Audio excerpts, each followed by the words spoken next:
Welcome to middle education. आज के इस वीडियो में कवर करेंगे कक्षा 10वीं विषय विज्ञान मासिक परीक्षा माह दिसंबर। अगर मैं इस प्रश्न पत्र की बात करूं तो 20 नंबर का हमारा पेपर रहेगा और समय हमें 1 घंटे दिए जाएंगे। बिना टाइम वेस्ट किए हम वीडियो को करते हैं शुरू। इस वीडियो में आपको क्वेश्चन पेपर विथ सोल्यूशन कुछ इस प्रकार से मिलेगा। आप बाकायदे इसका पीडीएफ डाउनलोड कीजिए और बहुत अच्छे से अपने प्रिपरेशन कीजिए। तो चलिए देखते हैं हमारा पहला प्रश्न क्या कह रहा है। पहला नंबर कह रहा है कि सही विकल्प चुन करके लिखो। 4 नंबर का रहेगा, मतलब यहां पर 4 क्वेश्चन गिवन है। पहला नंबर कह रहा है कि समान चुंबकीय ध्रुव करते हैं, क्या करते हैं भाई? आकर्षित करते हैं, प्रतिकर्षित करते हैं, या फिर दोनों करते हैं, फिर उपरोक्त में से कोई नहीं। तो समान चुंबकीय ध्रुव जो होता है वो हमेशा प्रतिकर्षित करता है, मतलब पॉजिटिव पॉजिटिव को कभी अट्रैक्ट नहीं करेगा, जो पॉजिटिव है वो निगेटिव को अट्रैक्ट करेगा। तो यहां पर आपका सही ऑप्शन हो जाएगा ऑप्शन नंबर बा। नेक्स्ट कह रहा है क्वेश्चन नंबर सेकंड, लघु पथन एवं अतिभरण से होने वाली हानि से उपकरण को बचाने के लिए युक्ति है। मतलब लघु पथन हो मतलब शॉर्ट सर्किट वगैरह हो, तो इसके लिए कौन सी चीज बचाने का काम करती है? तो अगर हम घर में फ्यूज तार सेट करते हैं सही जगह पर, तो फ्यूज तार हमेशा लघु पथन और अतिभरण से बचाती है। तो इसका सही आंसर ऑप्शन नंबर बा में टिक करना है। आगे बढ़ते हैं। प्रश्न नंबर 3 कह रहा है कि स्थायी चुंबक बनाए जाते हैं किसके? तांबे के, नर्म लोहा के, इस्पात के, या पीतल के? तो इसका सही आंसर लिखोगे ऑप्शन नंबर सा, इस्पात इज करेक्ट आंसर। हमेशा इसके स्थायी चुंबक बनाए जाते हैं। नेक्स्ट हमारा कह रहा है चौथा नंबर, धारा के चुंबकीय प्रभाव की खोज किसने की है? तो इसका सही आंसर लिखना है ऑप्शन नंबर आ, ओस्टोल्ड ने। ठीक है, इन्होंने खोज किया था। इस प्रकार से ये होता है कंप्लीट। बाकी इसका आंसर मैं दिखा देता हूं। देखो इस प्रकार से तुम्हारे सामने आंसर भी अवेलेबल है, तो आप इसका भी फोटो क्लिक कर सकते हो एक एक चीज का। चलो आगे बढ़ते हैं। नेक्स्ट हमारा क्या कह रहा है प्रश्न क्रमांक 2, जिसमें कह रहा है रिक्त स्थान की पूर्ति करो। पहला नंबर कह रहा है कि हमारे घरों में उपयोग की जाने वाली प्रत्यावर्ती धारा की आवृत्ति, मतलब हर्ट्ज कितनी होती है? तो जो हम अपने घर में प्रत्यावर्ती धारा का यूज करते हैं उसकी हर्ट्ज होती है 50। ठीक है, या आवृत्ति 50 हर्ट्ज की होती है, तो 50 यहां पर लिखना है। नेक्स्ट कह रहा है कि विद्युत धारावाही तार के चारों ओर चुंबकीय क्षेत्र डैश डैश रूप में होती है। तो यहां पर आपको लिखना है समकेंद्रिक। ठीक है, सम केंद्रिक रूप में होती है, तो समकेंद्रिक यहां पर लिख दीजिएगा।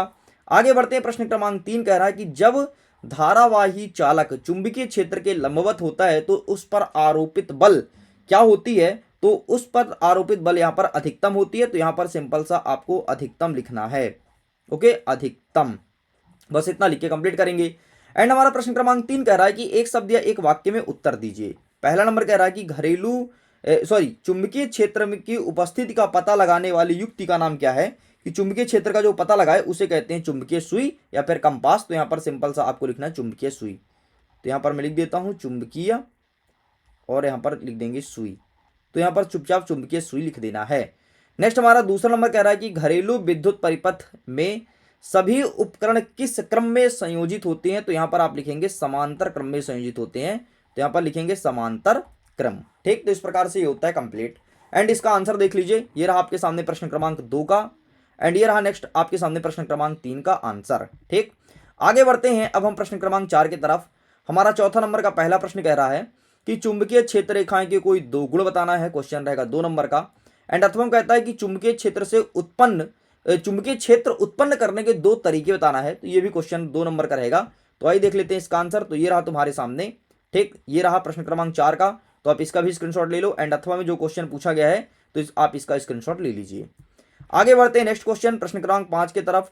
2 चुंबकीय क्षेत्र रेखाएं परस्पर प्रतिच्छेद क्यों नहीं करती? और अथवा कह रहा है कि भू संपर्क तार का क्या कार्य है? तो ये रहा तुम्हारे सामने answer. Please take a screenshot. ठीक, तो आप इसका भी स्क्रीनशॉट ले लीजिए। चलो ये रहा भू संपर्क तार। आगे बढ़ते हैं। नेक्स्ट क्वेश्चन क्या कह रहा है कि किसी क्षण चुंबक के आसपास चुंबकीय क्षेत्र खींचनी चाहिए। और अथवा कह रहा है कि फ्लेमिंग के बाएं हाथ का नियम बताइए। तो आइए दिखा देते हैं। ये रहा, किसी क्षण चुंबक के आसपास चुंबकीय क्षेत्र रेखाएं कैसे खींचेंगे। तो ये तीनों स्ट्रक्चर यहाँ पर बना है, इस प्रकार से खींच सकते हैं।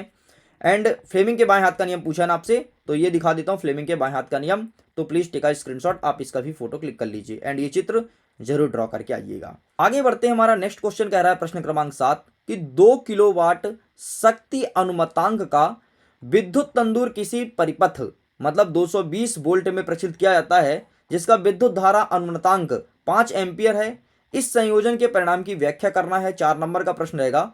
और अथवा कह रहा है कि घरेलू विद्युत परिपथ में अतिभरण से बचाव के लिए क्या सावधानी बरतनी चाहिए। तो आइए दिखा देते हैं इसका आंसर। ये रहा तुम्हारे सामने आंसर। तो आप बढ़िया बकायदे दोनों का स्क्रीनशॉट ले लो, ठीक है, और यही आंसर चुपचाप आपको चिपका देना है। ओके स्टूडेंट्स, तो इस प्रकार से ये कंप्लीट होता है। अगर इसके पीडीएफ को डाउनलोड करना है तो लिंक वीडियो के डिस्क्रिप्शन बॉक्स में है, जाकर के इसके फुल पीडीएफ को डाउनलोड कीजिए। और सभी सब्जेक्ट का सोल्यूशन अपलोड कर दिया गया है, तो जाइए जाकर के सभी सब्जेक्ट के सोल्यूशन को वॉच कीजिए। मैं वीडियो एंड करता हूँ। Thanks for watching, bye.